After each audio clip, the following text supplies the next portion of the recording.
Ladies and gentlemen, welcome back to the channel. My name is Chris the High Guy Jacobs, and today we continue our deep dive into all of the armaments currently available in Doomsday Last Survivors.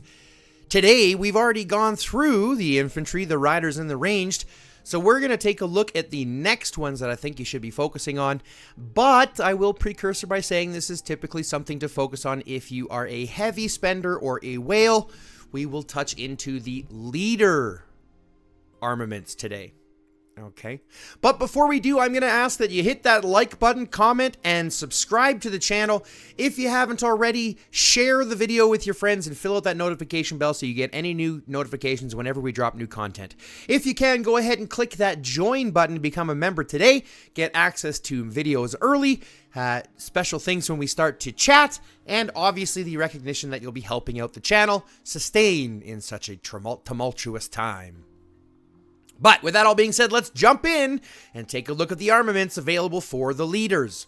As we've done in the past, we'll go through all 6 basic types, whether it's weapons or helmets or vests and yada yada, and then we'll continue into the superbs and give you an idea what those provide as well. Now, like I said, this precursor is, or this, not precursor, pardon me, but this disclaimer for this entire video is very simple.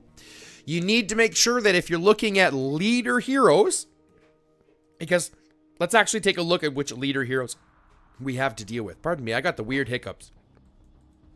Let's look at the leader heroes that we have to deal with currently, right?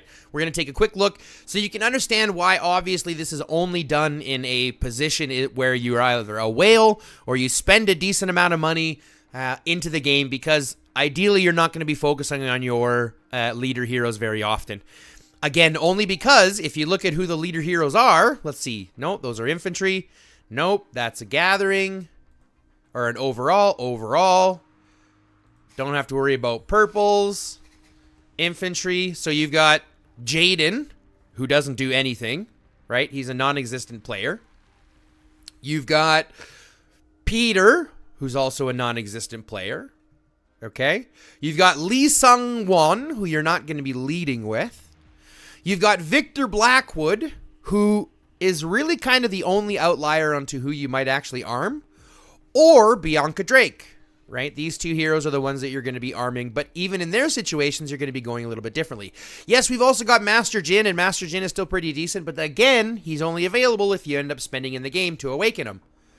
So he's the type of situation where if you're going to be building armaments specifically for Master Jin, or specifically for Bianca Drake, or specifically for Victor Blackwood, typically that's going to be happening only if you're a whale and you're spending extras, okay?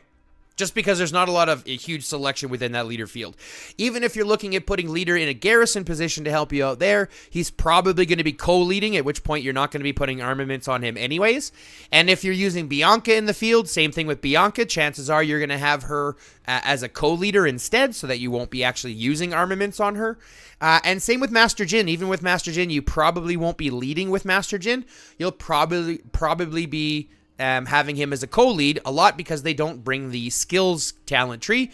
They bring the support or defense talent tree. Okay? Now, you might use Victor Blackwood if you're a decent spender or a whale. You might use Victor Blackwood in your garrison, because he's obviously one of the best garrison heroes in the game.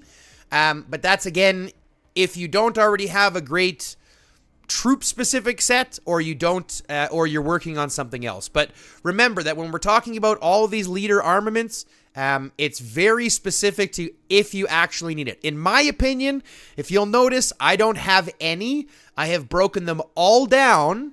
Okay, I have broken them all down in order to provide me better armaments for my infantry marches. And that's the hyper focus, right? I want to make sure that my infantry is doing as best as I can. So I'm going to break down everything else that I have that isn't going to benefit my infantry, or my one rider line, or my one range line. Right? Everything else gets broken down. So let's look at these armaments and we'll run through them. For the weapon frags, first and foremost for leaders, you've got the Peace Revolver, bringing overall squad lethality and overall squad attack. And you've got the Desert Eagle, bringing overall squad lethality and overall squad basic attack damage. Now, the benefits of having these leader heroes is the fact that they are bringing overall stats, which is going to benefit both or all 3 infantry, riders, or ranged troops. But like I mentioned, it's really kind of difficult to have those sets when there's really no good leading heroes that are going to provide you with those things. I mean, you've got Hank. Let's be honest. There is one leading hero we did skip over that we missed. His name is Hank. He does have the skills tree and he does have the leader tree. But Hank and Peter have both fallen out of the game quite heavily with the introduction of the focused heroes that we have. And until that meta changes, there's really no need for leader frags. But either way, let's look through them because there are other options and it does give you more context to the game if it is something that you want to focus on. So, in my opinion, obviously, again, depending on diminishing returns, and as I will remind you, diminishing returns is very simple. The value of a skill added is less the higher your stat already is. Okay? So I'll give you a prime example. If I've got 500 lethality and I've got 10% attack, okay, is adding 50 lethality or 10% more lethality as beneficial as adding 5% attack or 33% more attack? Well, again, that's going to be entirely dependent on what you have. And in that situation, adding the attack would be better than going with the squad lethality. If you're already doing basic attack damage, or if you notice that your basic attack damage numbers aren't enough, or you already have a ton of attack, right? If you've already got a ton of attack coming through your hones, and you want to get a little bit more punchy in just your basic attack damage, that's what you're going to go with here with the Desert Eagle. If we're looking at the helmets, you're going to see that we've got the leader cap bringing overall squad block and overall squad defense versus overall squad block and overall counter damage taken reduction coming from the strategist cap. So again, depending on what you're dealing with, if for example you're dealing up, if you're doing garrisons and things like that, you already have a high defense, you might go with the strategist cap. If you already have a decent amount of counter damage taken reduced, then you might go with the leader cap defense.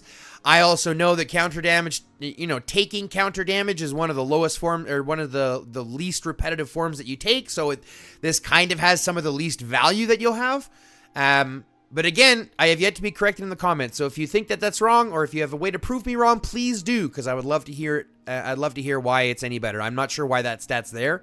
It's not really good in my opinion.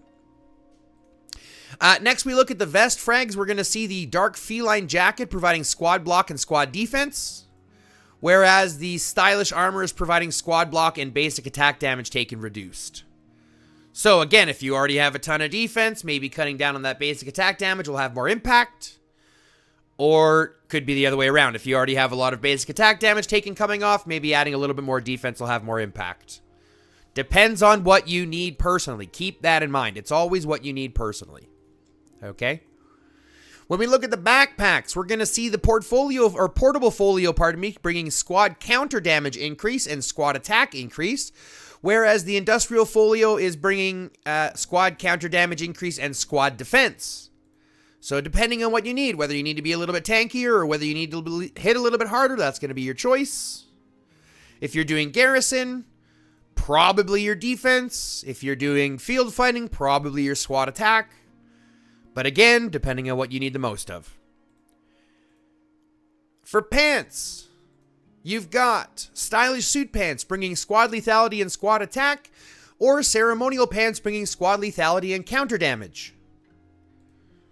Okay, so depending on what you need. Again, if you're in garrison, if this is for Victor, you might use ceremonial pants, whereas for Bianca or anything like that, you might use stylish suit pants instead, depending on what you need. And then for shoes, we've got fancy leather boots providing squad basic attack damage and squad defense, or the Chelsea boots providing squad basic attack damage and squad attack, depending on what you need the most. So again, depending on what your stats are, that's what you're going to pick from there. But remember, these are all leader ones. This is the hardest part to think about, right? Just because you can get these armaments doesn't mean you need to use them. And if you have them on your leaders and you're not actually using those heroes, it's just inflated might that does nothing for you but give you worse matchmaking. So you need to be aware of that. However, let's take a look at these superbs. So for the superbs, remember, we're bringing 3 starting stats. We're bringing, with the golden revolver, squad lethality, skill damage dealt, and squad attack. The General's Peaked Cap is bringing squad block, squad damage reduction, and squad defense. And this is overall squad damage reduction. The Gentleman's Coat bringing overall squad block, overall skill damage taken by troop reduced, and overall squad HP. General's Briefcase is squad counter damage, basic attack damage taken reduced, and squad attack. The Royal Leather Pants bringing squad lethality, squad damage, and squad attack. And the Premium Oxfords bringing squad's basic attack damage, counter damage taken reduced, and squad attack. So you can see that once you have these on, even putting these on a Victor, for example, isn't a bad thing. That's why I let these grow organically, and I will use them as I need. But it all comes down to what you specifically need within your attribute sets. Now, once we go through those, let's take a real quick look at the hones again, because I want you to understand about not only these rare hones for the superbs that you're going to be having, right? So if we look at hones, you've got this one here, which provides, once you get this to 5-star, provides increasing all damage by 9% within 3 seconds after every skill release. So you start to get these bonus rare hones, which provide so much more damage. So once you level these superbs up to level 5, and yes, it takes a long time or a lot of money, but if you're looking at leadership ones, you're already spending money as it is. So it's less of an importance. So in that situation, you definitely want to look at getting those superbs. You definitely want to look at getting those rare hones. You definitely want to save your hones for the honing events so that you can get your guaranteed red hones, your red hone canisters. It's all a work in progress. And the hardest part about this game is making those decisions and then sticking to it. What this game does very well, I'm gonna rant just a little bit here. What this game does very well, okay, is that it distracts you.